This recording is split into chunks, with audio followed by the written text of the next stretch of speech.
you finish a book and when you're done with it, you're so changed you can't even imagine picking up another one?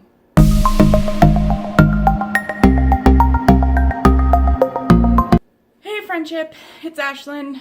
I talk about books and today's video is going to be a little bit different. So I very specifically didn't want to be a book review channel. I am scared to death of burning bridges and I just can't trust myself to be honest in book reviews without possibly offending someone that I'm hoping I might someday work with. That being said, you guys, I have to talk about this book. I have no choice. This book had too big an effect on me and I can't think about anything else, so I need to talk about it. Before I say anything else, I do want to offer a trigger warning to anyone who has ever dealt with or been affected by addiction. The book I'm talking about today does deal heavily with drug use, overdose, and withdrawal. If those are things you're sensitive to, please take care of yourself and click away if you need to. The book itself comes with a trigger warning, so proceed with caution. So this book, not new, at least not incredibly so. It came out last year. It came heavily recommended to me because some aspects of it are similar to things that I have in my novel. That and literally everything in this book was done well. I don't have a physical copy or I would be hugging it very tightly to myself right now. I listened to it on Audible, finished it in 2 days, which never happens. Usually when I listen to audiobooks, I have a little trouble not letting my mind wander, but that was not the case here. From the first sentence, I was hooked. Completely absorbed in every incredible, beautiful, heart-wrenching word. This is only the second book that I've read in its entirety this year, and I highly doubt anything is going to top it. What book am I talking about? That would be Heroine by Mindy McGinnis, which you knew because you saw the title of this video, so I'm not really sure why I did all this build-up. Heroine follows high school senior Mickey Catalan. It begins in media res and does that thing where the first chapter is really, really late in the book, and generally I hate that. Most of the time it feels like a really cheap way to tease the reader. I feel it's only necessary when the book takes too long to really get interesting. Especially as somebody who spent the last 6 months obsessing about making sure my first 10 pages are grabby enough for agents and editors, it feels cheap and manipulative. That being said, when the first sentence of your book is, "When I wake up, all of my friends are dead," you can get away with it. I don't feel like this counts as a spoiler because it is literally the first chapter, but we follow this nameless protagonist as she wakes up to discover 3 corpses in the basement she was in, and her painful journey out of this house, realizing that her friends have overdosed and still insisting that she is not an addict. How powerful is that? How real is that? How attention-grabbing is that? We then flash back to the true beginning of Mickey's story, the night of the car accident that changes her life. She's driving home with her best friend, talking about how softball is life, and that boy you like definitely likes you back, before Mickey crashes her car, badly injuring both of them. Mickey's hip pops right out of its socket, and Carolina, the best friend, breaks her arm.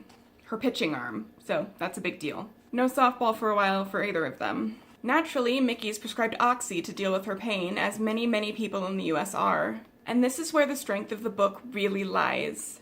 It is so scarily and disturbingly realistic. Her transition from oxycodone to heroin is very slow and very real.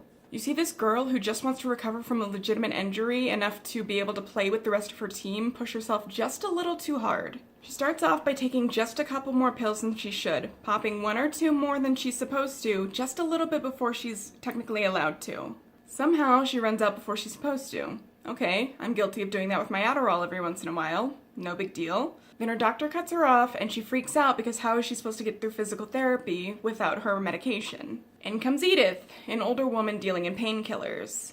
She buys a few more just to get her through her recovery process, and you see what's happening. You see her thought process, and it makes sense.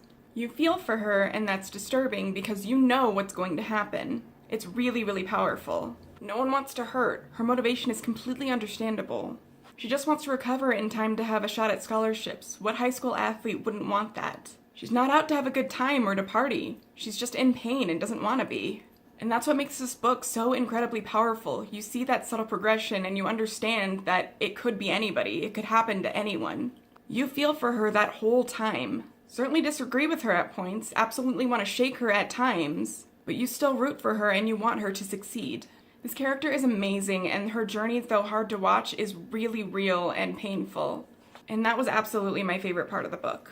My other favorite part of the book comes in the form of Mickey's stepmother, Devra. Devra was an amazing character, and I loved the way McGinnis used her. Her whole shtick, at least at the beginning, is she's the reason Mickey's parents got divorced. Dad had an affair, Mistress got pregnant, now they're married and having a new baby. Biological child. Mickey is adopted. It's a thing. Mickey naturally doesn't get along with Devra, and her mother certainly doesn't want to either, understandably so. That being said, her mother can't help but respect her after she has an emergency C-section, and she refuses painkillers because she's a recovering addict. Because of course she is. You'd think that would be a little bit on the nose, but it really, really works. Devra ends up being the first person to suggest Mickey might have a problem, which makes sense. As a recovered addict, she would know the signs and symptoms better than anybody. It's clear she cares about Mickey and wants to connect with her, but doesn't know how, and this actually works out for the best. Mickey's mother is completely blinded by her desire to believe the best in her daughter. She refuses to see what's directly in front of her. But Devra has enough distance to see the truth. The way the relationship between these two characters develops is so sweet and so well done. I've heard some people have some issues with how raw and unflinchingly honest this book is in regards to specifically Mickey's bowel movements. It definitely grossed me out at first too, but upon thinking about it, it makes sense. I'm actually kind of glad she decided to be as gross and real as she did. Because when you're writing a book from the perspective of an addict, it is way too easy to glorify the drug use. There are definitely points where you feel very intrigued by it, but that all goes out the window when Mickey goes into withdrawal. The candidness about what's happening with her digestive system works because it's not pretty. It's gross and painful and brutal and awful and not something that anyone should ever have to go through. And I do strongly feel that the most important thing in writing is to be honest, and my God, was McGinnis honest. I'm not going to spoil the ending of this book because I personally got so much joy out of wondering what the hell was going to happen to this girl and praying she'd make it through. Overall, I just have to say this book was incredible. I recommend it to anyone who can handle it, but I will say proceed with caution. It was very heavy. I'm not an addict, I've never struggled with addiction, but I still had trouble with it. It's definitely super intense. But seriously, if it's something you think you can stomach, pick up a copy of this book right now. It was an incredible ride, beautiful and heart-wrenching. One of those books that you desperately want to see resolved but have no idea what to do with yourself once it's over. It's definitely shot to the top of my favorite books list, right next to The Hate You Give and 13 Reasons Why. This book was absolutely necessary and delivered in every single way. An easy 5 stars from me. I've got a link to it down below. Click on it and buy it right now. So yeah, that's all I have for you today, writer friends. A little bit of a deviation from what I usually do. But I'll be back on Friday with another writing advice video. Thanks for listening to my word vomit about my most recent life-changing read. Make sure you hit that subscribe button because I do post new videos every week. In the comments below, let me know what books you've read recently that have left you in a book hangover. Also, let me know if you want to see more book reviews from me. I might reserve them just for when I'm completely blown away by a book, but if you guys like them, I don't know, I might try my hand at it. Regardless, I'll see you next time, writer friends. Bye!